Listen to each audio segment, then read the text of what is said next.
नमस्कार दोस्तों, मेरा नाम है प्रदीप चौहान। बात समझनी है तो पूरी सुननी होगी।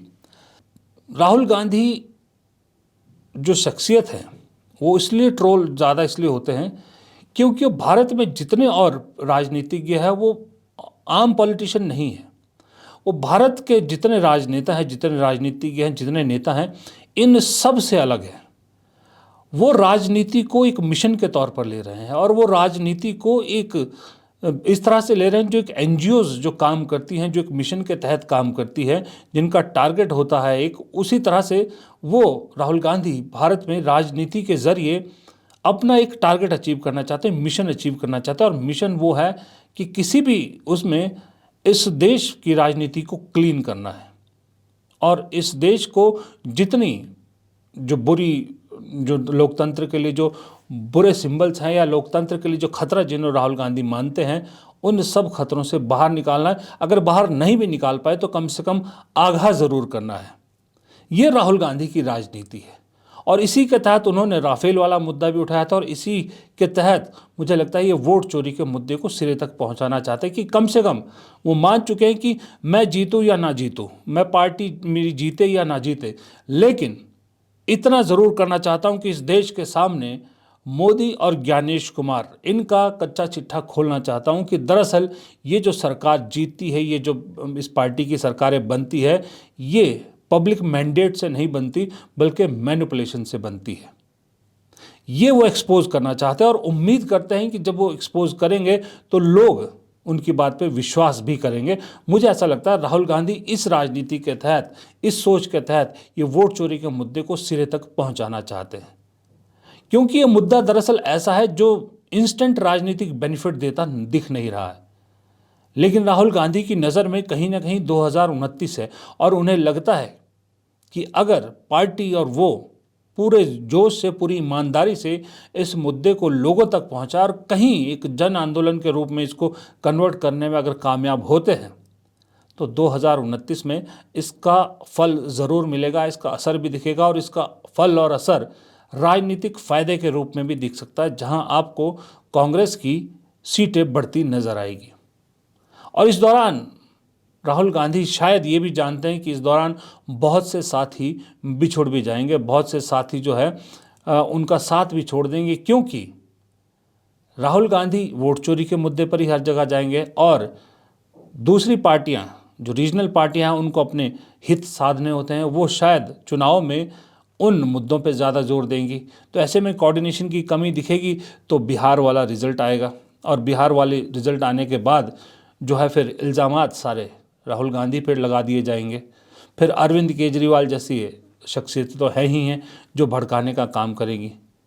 लेकिन राहुल गांधी ये भी जानते हैं कि मजबूरी हर पार्टी की है, चाहे वो टीएमसी हो, चाहे समाजवादी पार्टी हो, चाहे आरजेडी हो, चाहे आम आदमी पार्टी हो, मजबूरी सबकी है कि इस वोट चोरी के मुद्दे पर साथ आना पड़ेगा उनको, क्योंकि सच्चाई वो भी जानते हैं कि वोट तो चोरी हो रहा है। इसमें कोई शक नहीं है कि वोट चोरी हो रहा है और गड़बड़ियाँ हो रही है। अब मुद्दे पर आना पड़ेगा, लेकिन जब रिजल्ट ना निकले इसमें तो फिर नाराज़गी होगी। लेकिन अल्टीमेटली 2029 में राहुल गांधी को ऐसा लगता है कि ये मुद्दा कहीं ना कहीं सबसे बड़ा चुनावी मुद्दा बन सकता है, इसलिए वो बिहार की करारी हार के बावजूद इसी मुद्दे को आगे लेकर बढ़ना चाहते हैं। अब सिर्फ मेरा सजेशन इतना है, या मेरा जो शक है वो सिर्फ इतना है कि इस मुद्दे को आगे ले जाने के लिए राहुल गांधी किन्हें चुनेंगे। वो जो मैनेजमेंट बैकग्राउंड से आए हैं कांग्रेस पार्टी में, या उन लोगों को जो राजनीति सीखते हुए ऊपर तक आए। अगर मैं राहुल गांधी होता तो जो मैनेजमेंट वाले लोग हैं उन्हें इवेंट मैनेज करने का काम मैं देता, लेकिन इसे जनादेश, इस जन आंदोलन में कैसे बदलना है इस वोट चोरी के मुद्दे को, इसके लिए मैं भरोसा करता उन लोगों पर जो राजनीति से निकल कर आए हैं, चाहे वो एनएसयूआई के थ्रू और यूथ कांग्रेस के थ्रू ऊपर आए हैं, या वो राजनीतिक परिवारों से आए हैं, या जिनको 2, 3, 4 दशक राजनीति में हो गए हैं। ऐसे लोगों की एक टीम बनाता, उन्हें फ्रंट रनर बनाता, उन्हें लीडर्स बनाता, और जो मैनेजमेंट वाले हैं जैसे कृष्णा अल्लावर वगैरह ये लोग जो है, इन्हें इस इवेंट को मैनेज करने का काम देता। ये कॉम्बिनेशन मुझे लगता है बहुत बढ़िया होता है, जैसा कि 2014 के चुनाव में बीजेपी ने किया था कि प्रशांत किशोर प्लान कर रहे थे, चीज़ों को मैनेज कर रहे थे, लेकिन उसको प्रैक्टिकल रूप में ग्राउंड में कौन उतार रहे थे? अमित शाह और उनकी टीम। ये प्रैक्टिकल जो है फ़ायदेमंद हुआ। यही तरीका राहुल गांधी को 2029 के अगर वोट चोरी के मुद्दे को आखिरी तक पहुंचाना है तो ये करना होगा। ये कॉम्बिनेशन करने से पार्टी के अंदर जो गुटबाजी सी है वो भी बैलेंस हो जाती है, और एक मैसेज भी जाता है कि जितने इम्पोर्टेंट मैनेजमेंट वाले लोग हैं उतने ही इम्पोर्टेंट राजनीतिक साख रखने वाले भी लोग हैं। दोनों का साथ मिला के एक कॉम्बिनेशन कांग्रेस को आगे ले जाएगा। ये मैसेज जाना ज़रूरी है, और उससे इम्पोर्टेंट ज़रूरी है दोस्तों, इस वक्त कांग्रेस के अंदर दो फाड़ यानी दो धड़े बने साफ दिख रहे हैं।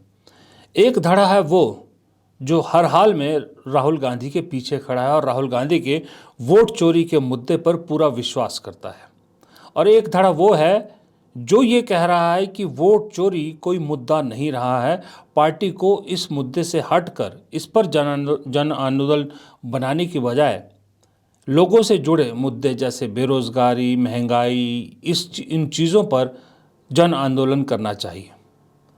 अब राहुल गांधी, आपको मालूम है, वो खुद कहते हैं कि जो एक बार ठान लेते हैं उसको पूरा करके ही छोड़ते हैं, जिद पक्की है, जिद नहीं छोड़ते हैं, और उन्होंने ठाना है कि वोट चोरी के मुद्दे को सिरे तक पहुंचाऊंगा और चुनाव आयोग को और मोदी जी के जो आपस में कनेक्शन है उसको एक्सपोज करके रहूँगा। इसलिए पार्टी ने मोदी जी के खिलाफ या चुनाव आयोग के खिलाफ इनफैक्ट मान के चलिए एक बड़ी मुहिम का ऐलान किया है, जिसकी शुरुआत 14 दिसंबर को दिल्ली में एक बहुत बड़ी रैली करके करना चाहते हैं, क्योंकि 12 राज्यों में इस वक्त SIR चल रहा है। अब इस वोट चोरी के जरिए सवाल ये उठ रहा है कि इस वोट चोरी के जरिए राहुल गांधी हासिल क्या करना चाहते हैं, क्योंकि सवाल जो पूछ रहे हैं उनका ये भी कहना है कि राफेल के मुद्दे पर भी चौकीदार चोर है का नारा राहुल गांधी ने दिया था, उससे कुछ भी हासिल नहीं हुआ बल्कि नुकसान हुआ। लेकिन मुझे ऐसा लगता है कि राफेल वाला मामला थोड़ा वीक था, उस वक्त राहुल गांधी के हाथ में इतनी पुख्ता चीज़ें नहीं थी जितनी वोट चोरी के मामले में है। और दूसरी बात, जिस तरह से चुनाव आयोग इस वक्त SIR को लेकर जल्दबाजी कर रहा है वो अपने आप में एक सवाल पैदा कर रहा है।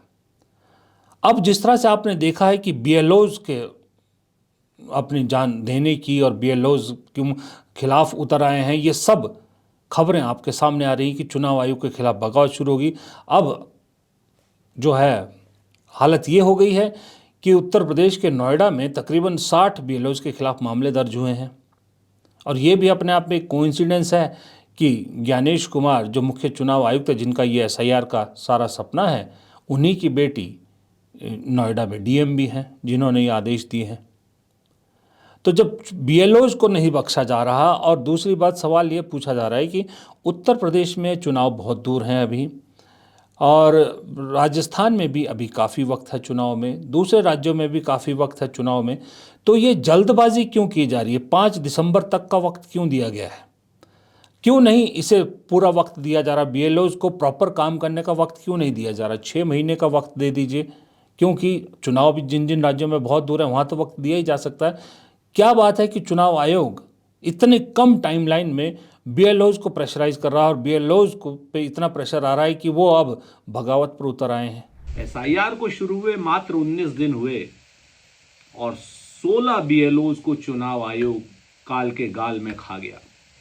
आत्महत्या कर ली उन लोगों ने। क्यों की आत्महत्या? उनके परिजन बता रहे हैं कि काम का दबाव ज्यादा था, मानसिक यंत्रणा दी जा रही थी, मानसिक प्रताड़ना दी जा रही थी। 50 करोड़ लोगों को 12 राज्यों में 1 महीने के अंदर उनके फॉर्म भर करके अपलोड करने। वो इंसान है, वो कोई मशीन नहीं है। चुनाव आयोग को इस तरीके की जल्दबाजी क्यों है ये समझ के परे। भारतीय जनता पार्टी इस पर क्यों कुछ नहीं बोल रही, उसकी सरकार क्यों कुछ नहीं बोल रही, ये एक रहस्य है। प्रत्यक्ष या परोक्ष रूप से कौन किसकी मदद कर रहा है ये भी रहस्य है। लेकिन देश के नागरिकों की और सरकारी नागरिकों की जान लेना ये कहाँ तक उचित है? ये आत्महत्या क्यों कर रहे हैं? और ये 1 महीने की जगह इनको 4 महीने क्यों नहीं किया जा सकता? ये चुनाव आयोग बताएगा? या अभी तुरंत कहीं कोई चुनाव है? इतना दबाव आखिर क्यों दे रहा है सरकारी कर्मचारियों पर? अगर सरकारी कर्मचारियों की ये आत्महत्याएं इसी तरीके से होती रही तो कांग्रेस पार्टी और हम सब लोग कहेंगे कि ये संस्थागत हत्याएं हैं जो कहीं ना कहीं चुनाव आयोग के दबाव में हो रही हैं। अच्छा, चुनाव आयोग को बचाया जा रहा है ये भी किसी से नहीं छुपा है, क्योंकि जब जब चुनाव आयोग पर सवाल उठाते हैं राहुल गांधी, जवाब देने बीजेपी आती है, चुनाव आयोग जवाब नहीं देता। अब तो 272 लोगों से बाकायदा चिट्ठी लिखवाई गई है जिसने और ज़्यादा एक्सपोज कर दिया कि ये चुनाव आयोग और मोदी जी की कुछ तो मिलीभगत है। नरेंद्र मोदी जी ने चुनाव आयोग को बचाने के लिए देश के 272 रिटायर्ड जज, रिटायर्ड आईएएस अफसर, रिटायर्ड आईपीएस अफसर, ऐसे लोगों के दस्तखत कराए जो खुद भाजपा में मेंबर हैं, जो आरएसएस से जुड़े हुए हैं और जिन पर भ्रष्टाचार के आरोप है, जिनके घर पे करोड़ रुपए मिले हैं, वो सब चुनाव आयोग का पक्ष ले रहे हैं। वो चुनाव आयोग जो कि पूरा बेईमानी पर उतरा हुआ है। मोदी जी, इन सब बातों से आप अपने को आपको अलग रखो। एक ही बात मैं आपसे कहता हूं, इस देश में लोकतंत्र बचाने का आज समय आ गया है। इस देश में संविधान बचाने का अब समय आ गया है। 26 नवंबर को अखिल भारतीय कांग्रेस कमेटी की ओर से हम सबको निर्देश दिए गए हैं कि हम भारतीय संविधान को बचाने के लिए बैठक बुलाएं, सभा करें, लोगों से जनचर्चा करें, बातचीत करें। अब जो इस वीडियो का जो सवाल है उस पर आते हैं कि इससे हासिल क्या होगा, राहुल गांधी क्या हासिल करना चाहते हैं।